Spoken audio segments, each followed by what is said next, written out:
Oh mes grattés, j'espère que vous allez bien, que vous portez tous bien en cette dure période. Bon, en cette dure période, justement en cette dure période, j'ai décidé de me lancer dans ma chaîne YouTube. Ma chaîne YouTube, elle consistera à quoi? Ici, dans cette chaîne YouTube, je vais pas faire de vidéo présentation de chaîne YouTube, ça sert à rien, ça m'intéresse pas. Moi, c'est direct. Dans cette chaîne YouTube, moi, vous aurez de tout. C'est selon mes envies.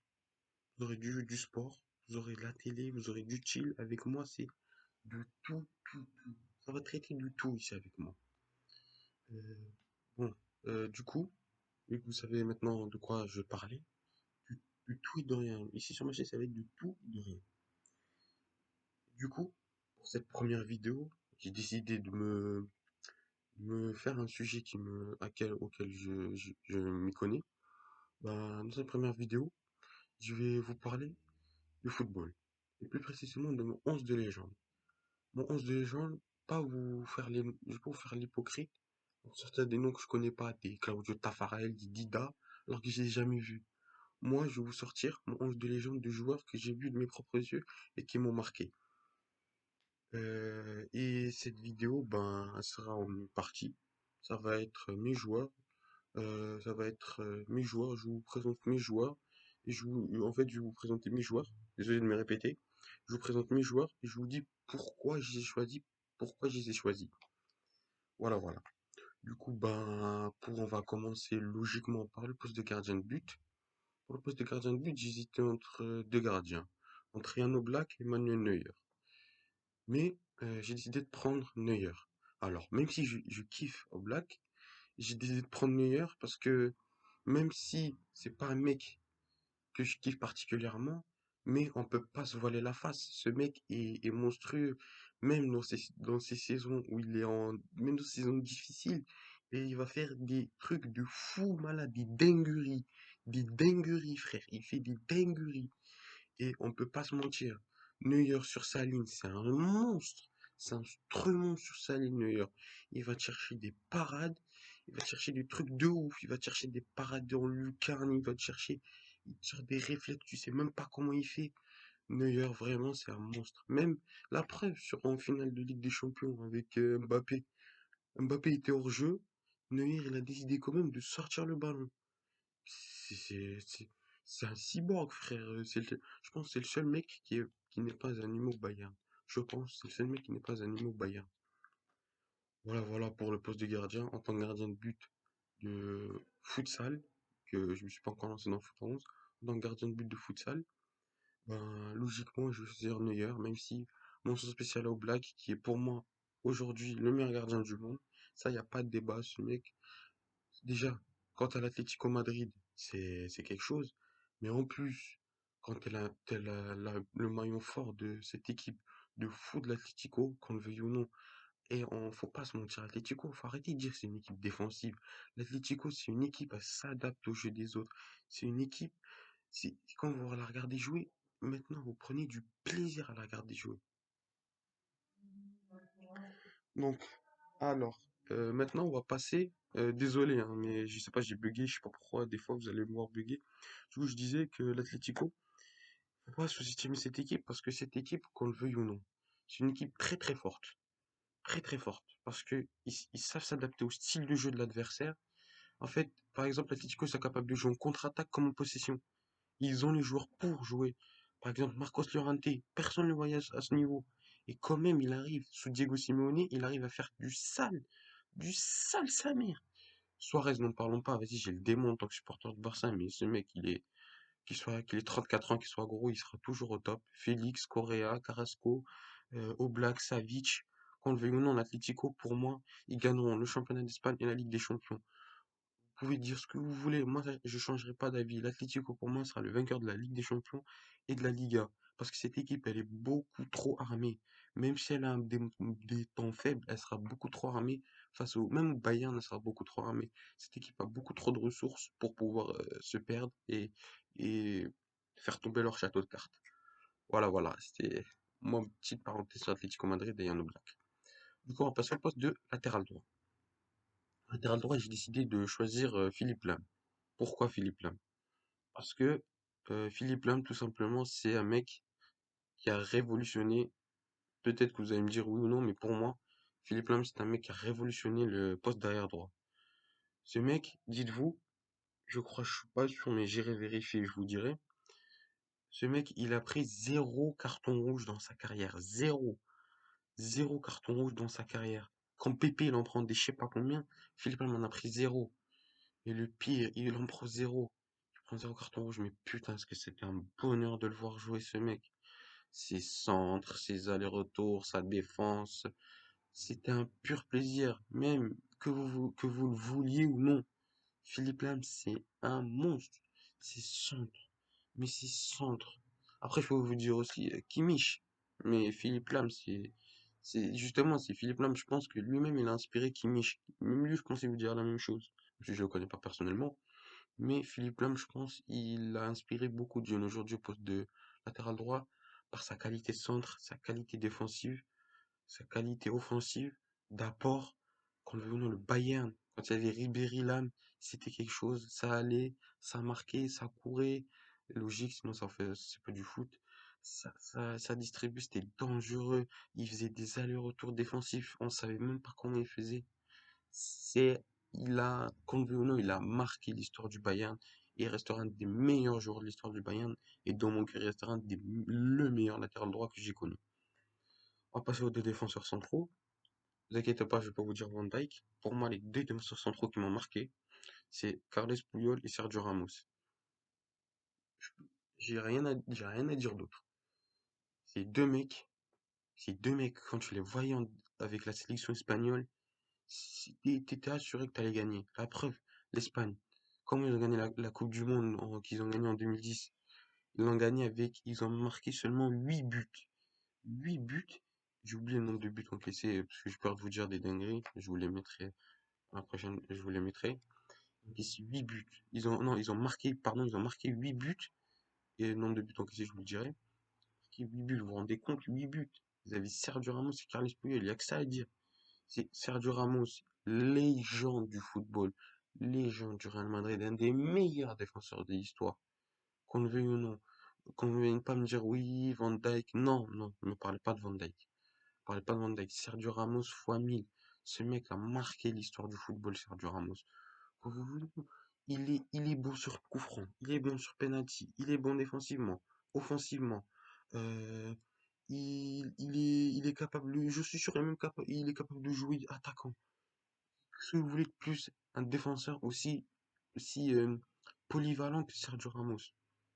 Et à côté, bon, Sergio Ramos, arrête de me sucer un peu. Et on va passer à Carles Puyol. Pour moi, en tant que fan du Barça, c'est obligé de mettre Carles Puyol, puisque Carles Puyol, pour moi, c'est la grinta incarnée, ce mec. Il lâche pas, il lâche pas. La preuve, je crois, le Barça, je me rappelle plus, c'était une anecdote avec Gérard Piqué, je vous la mettrai en commentaire. Vu que je me rappelle pas, il y avait une anecdote avec Gérard Piqué, je vous la mettrai en commentaire. Ce mec, Puyol, il est tout simplement incroyable. Pourquoi? Il lâchait jamais rien. Que le Barça il perdait, qu'il gagnait, ce mec il lâchait jamais rien. De ce que j'ai vu moi, il lâchait jamais rien. Même s'il perdait, Puyol c'est le genre de mec que tu veux avoir dans ton équipe. Tu sais que tu pourras compter sur lui et que c'est un mec avec des grosses couilles, il va les poser sur son terrain. Il est prêt à se saigner. Et c'est pour ça que je kiffe ce mec. C'est pour ça que dans mes défenseurs centraux, ce sera Puyol et Ramos. Parce que ces deux mecs, ils se sont saignés pour leur équipe. Ils ont marqué l'histoire de leur équipe, du Barça et du Real. Et pour moi, quand tu marques l'histoire de ton équipe, c'est que c'est que une légende. Pour moi, Puyol et Ramos, ils resteront des légendes du Barça et du Real. On va aller un peu plus vite parce qu'on a fini de vidéo, j'ai un peu pris beaucoup de temps. À gauche, j'ai décidé de mettre Lucas Hernandez. Vous allez me dire pourquoi? Tout simplement parce que ce mec, il a tout ce que j'aime dans le football. Il est bon offensivement, défensivement. Il a une grinta de chien de la casse. Ça, je kiffe les mecs qui se donnent et en plus ils savent jouer au football, j'adore. Et puis voilà, en fait, Lucas Hernandez, c'est un de mes joueurs préférés parce qu'il se saigne sur le terrain, il lésine pas sur les moyens. Bon, voilà pour mes défenseurs. Pour le milieu de terrain, vous serez pas choqués. J'ai décidé de choisir Xavi, Iniesta et Zidane. Xavi, quel joueur. Xavi, Iniesta, vous voulez que je vous dise quoi à propos de ces joueurs? Vous savez, Si vous suivez le foot, vous savez déjà que ces deux mecs-là, c'était des légendes du football, des légendes. Iniesta, mais quel maestro ce mec, un maestro. Il, il, il sortait des... Il prenait son chapeau. Tu veux tu veux une passe décisive? Tu veux une passe décisive dans tes pieds ou dans ta tête? Chapeau, tac. Télécommande. En télécommande, Iniesta passe décisive tête. Bam. Ça arrivait sur la tête ou sur les pieds ben, de Messi ou de Villa ou de Fabregas. Tout simplement. Et Xavi, c'était le mec qui se cassait la tête pour que Iniesta, Messi et Eto'o, Ronaldinho, ils fassent du sale. Xavi, c'est un gars, il lâche pas, il donnera tout pour son équipe, tout, il va tout donner pour son équipe, Xavi. Voilà. Et le numéro 10, mon idole, le mec que j'aime le plus au monde du football, Zinedine Zidane. Oh, Zizou. Ouais, Zizou! Ouais, Zizou! Putain, qu'est-ce que je le kiffe, ce mec, il est incroyable. Mais quand tu vas jouer Zizou, tu peux pas dire je vais détester un mec comme lui. J'ai pas les mots. C'est mon joueur préféré, c'est le mec qui m'a fait aimer ce magnifique sport qu'est le football. Il y a que la preuve, le match que Zizou fait contre le Brésil, Coupe du Monde 2006. Oh là là, je suis en transe. Il est incroyable. Roulette, passement de jambes, caviar. S'il vous plaît, vous pouvez pas me dire que vous aimez pas Zizou. Ceux qui aiment pas Zizou, ils vivent sur une autre planète, ils vivent sur Mars, ou je sais pas, ils vivent sur une planète qui n'existe pas, une planète claquée, je sais pas moi, mais vous pouvez pas me dire que vous aimez pas Zizou. Zizou, c'est un mec qui il te fait aimer le football. Et même là, ceux qui le critiquent encore en tant que coach du Real, je comprends pas. Vous savez bien que là, il fait tourner. Mais dès qu'il va trouver son équipe, le Real va froisser tout le monde. Je suis un supporter du Barça.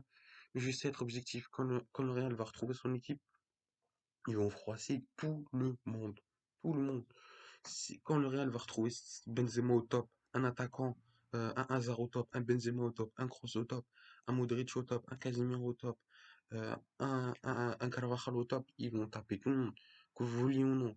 C'est le Real, qu'on le veuille ou non, le Real, c'est une équipe qui certes, qui est en fin de cycle, mais si tu vires Zizou, je pense que tu trouveras pas mieux comme coach. Parce que là, sur le marché, je vois pas mieux comme coach. Si tu vires Zizou, je vois pas meilleur que Zizou, moi. Personnellement, comme coach, là, actuellement, je vois pas mieux que Zizou. Oui, Jürgen Klopp, non. J'aime pas déjà Jürgen Klopp, non. Pour moi, Jürgen Klopp, ok, je ne renierai jamais ce que Jürgen Klopp a fait. Jamais je dirais oui, c'était claqué ce qu'il a fait avec Liverpool, c'était de la chance. Non. Il a travaillé pour, il a acheté les joueurs pour gagner, il les a achetés, il a tout fait pour. Et ben, c'est pour ça que je dirais, certes, je suis pas fan de Jürgen Klopp, mais euh, je peux pas renier jamais son titre avec Liverpool, sa Ligue des Champions. Il est parti chercher les joueurs, les Van Dijk, les Mané, les Robertson, les Alexander-Arnold, les Matip, les Naby Keita, les Firmino, les Salah, les Mané, il est parti les chercher. Et on reniera jamais le travail que Jürgen Klopp a fait avec Liverpool. Et pour ça, grand respect à lui. Mais Zinedine Zidane, déjà il est arrivé en 2017 quand non, oui, quand Benitez se fait virer. Je suis pas sûr, je rectifierai si c'est faux. Quand Benitez se fait virer, Zidane il arrive en cours de saison, il gagne la LDC. Saison d'après, il la gagne. Et saison après, il la gagne. Là, vous pouvez pas me dire que Zizou, il est... Certes, ok, il a eu Cristiano, Bale, Benzema. Mais même quand il avait pas Cristiano, même quand il avait pas Cristiano, il n'avait pas Bale. Il avait toujours Benzema. Et même avec Benzema tout seul en attaque, et avec avec d'autres pe- petites pépites, petites stars, il arrive à gagner le championnat l'année dernière, alors que personne ne voyait le Real gagner, tout le monde voyait le Barça. Vous pouvez pas dire que Zizou, c'est pas un mec qui vous a marqué en tant que coach et en tant que joueur. Pour moi, vous savez déjà la photo de profil de ma chaîne YouTube, ça va être Zizou, parce que ce mec m'a tout simplement fait aimer le football, et pour rien au monde. Vous pouvez me dire ce que vous voulez, Zizou, meilleur joueur du monde, rien à foutre. C'est bon, on m'en fout. Zizou, meilleur joueur du monde, on m'en fout. Zizou. Ouais, Zizou. Bon, on va passer aux attaquants.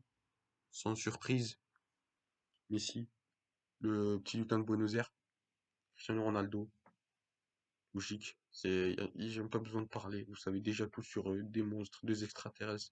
Il vit pas sur la même planète que nous. Et pour l'attaquant de pointe, j'ai hésité un peu. J'étais entre Lewandowski, Ronaldo R9 et Fernando Torres, mais j'ai préféré prendre Benzema. Pourquoi Benzema? Parce que tout simplement ce mec, en... il a réussi à s'imposer au Real.